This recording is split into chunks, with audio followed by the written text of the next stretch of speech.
ब्रह्मादि की देव गण का आना और दक्ष प्रभृति की जीवन की प्रार्थना के विषय में हम श्रवण करते हैं। विधि देवन युत रुद्र को समझायो अब आए, सो चरित्र वर्णन कियो या छठवे अध्याय। मैत्रेय जी विदुर से कहने लगे कि हे विदुर, जब संपूर्ण देवता गण शिवजी के गणों से पराजित हुए, तब संपूर्ण देवताओं ने भय से व्याकुल होकर ऋत्विज और सभासदों को साथ ले ब्रह्मा जी के समीप जाकर प्रणाम किया और दक्ष का यज्ञ जिस प्रकार विध्वंस हुआ सो सब वृतांत का सुनाया।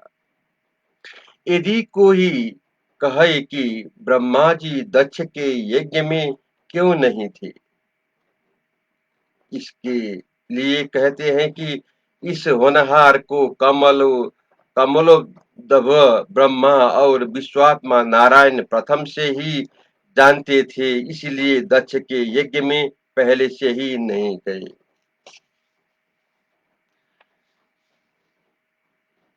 देवताओं के कहे हुए वृतांत के सुनकर ब्रह्मा जी कहने लगे कि भाई देवताओं, जो तेजस्वी पुरुष किसी का बिगाड़ करे तो पुरुष को उचित है कि उस तेजस्वी पुरुष से बदला लेने की इच्छा न करे।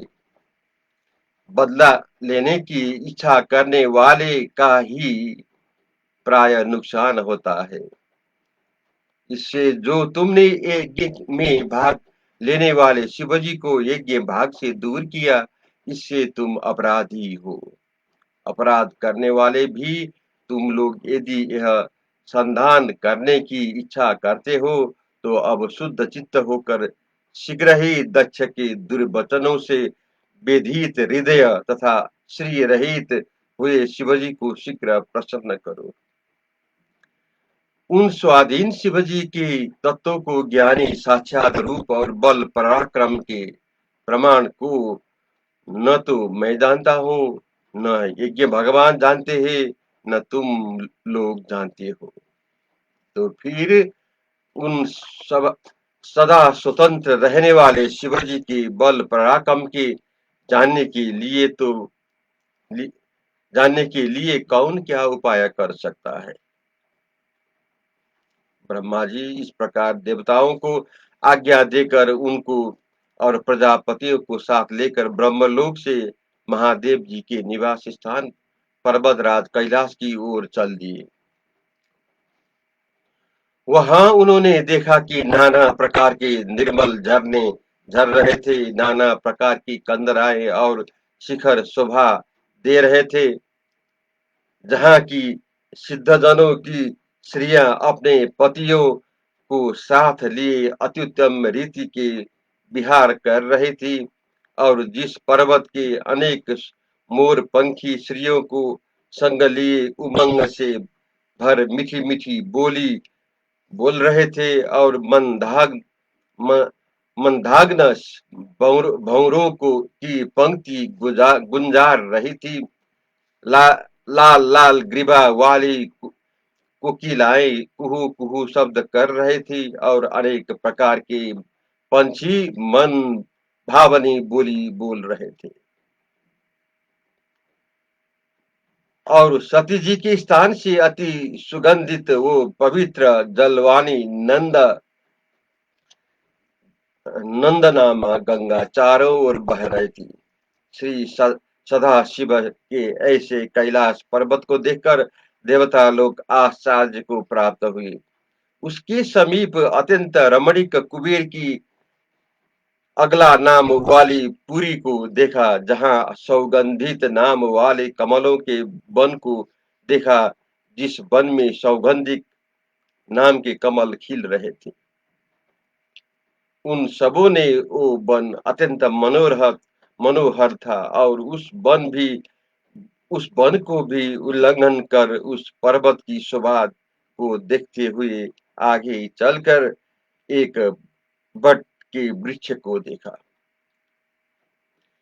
वह बट का वृक्ष 100 योजन ऊंचा और 300 कोस के विस्तार वाला था। उसके चारों ओर सघन छाया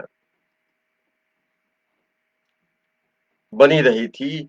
वो छाया सूर्य के उदय अस्त के समय भी कभी हटती नहीं हटती नहीं थी, और जिसमें किसी पंछी का घोंसला नहीं था और न कभी उसके नीचे धूप रहती थी। उस महायोगमय वट के नीचे मुमुक्षु जनों के रक्षक शिवजी को देवता ने देखा। वहां शांति देह वाले सनंदन आबिक शिवजी को की सेवा कर रहे थे, और इच्छ राक्षसों का राजा महादेव जी का सखा कुबेर सिर झुकाए उपासना कर रहा था। ब्रह्मादिक सब देवताओं ने महादेव जी का दर्शन कर सर्व लोकपाल और मुनियों सहित हाथ जोड़कर नमस्कार किया। पूज्य महादेव जी ब्रह्मा जी को आए देखकर शीघ्र उठे खड़े हुए। जैसे वामन जी ने कश्यप जी को प्रणाम किया था, वैसे ही शिव जी ने सिर से प्रणाम किया। ऐसे और भी सब सिद्ध लोग और बड़े बड़े ऋषि जो शिवजी के समीप बैठे थे, उन्होंने भी उठकर ब्रह्मा जी को प्रणाम किया।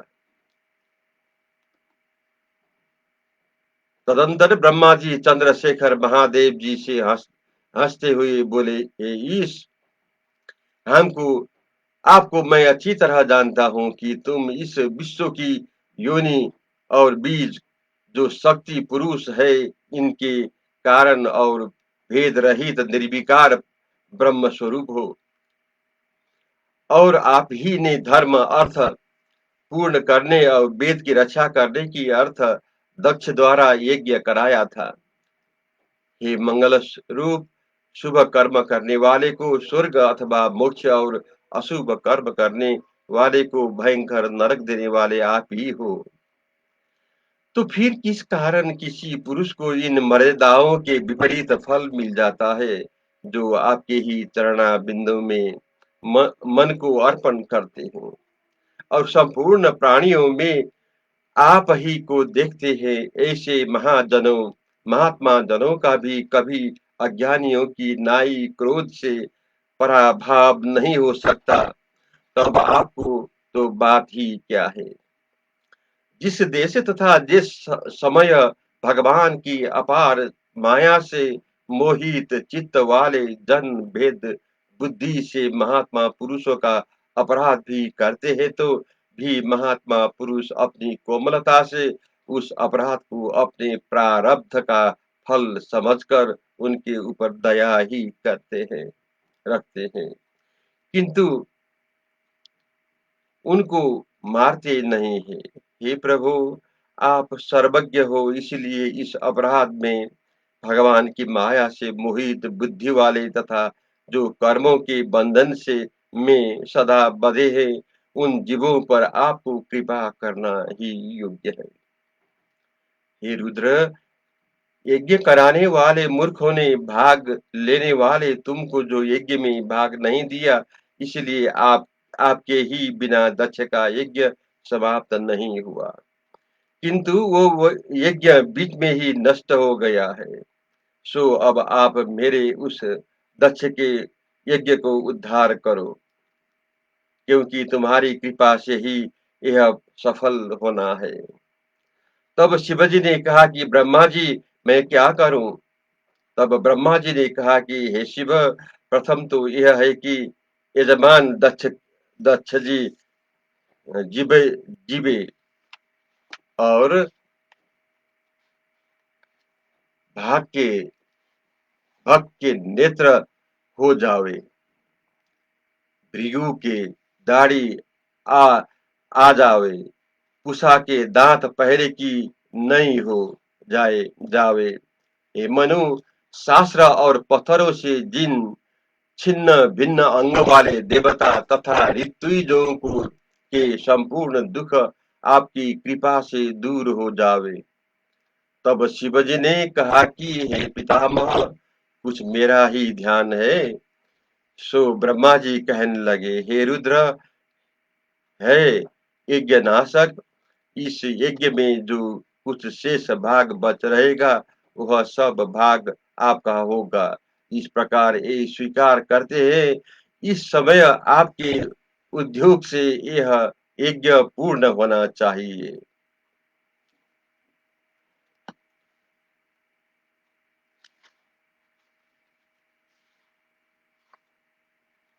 हरिओम श्री कृष्ण। ओम श्री कृष्ण।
जय श्री कृष्ण।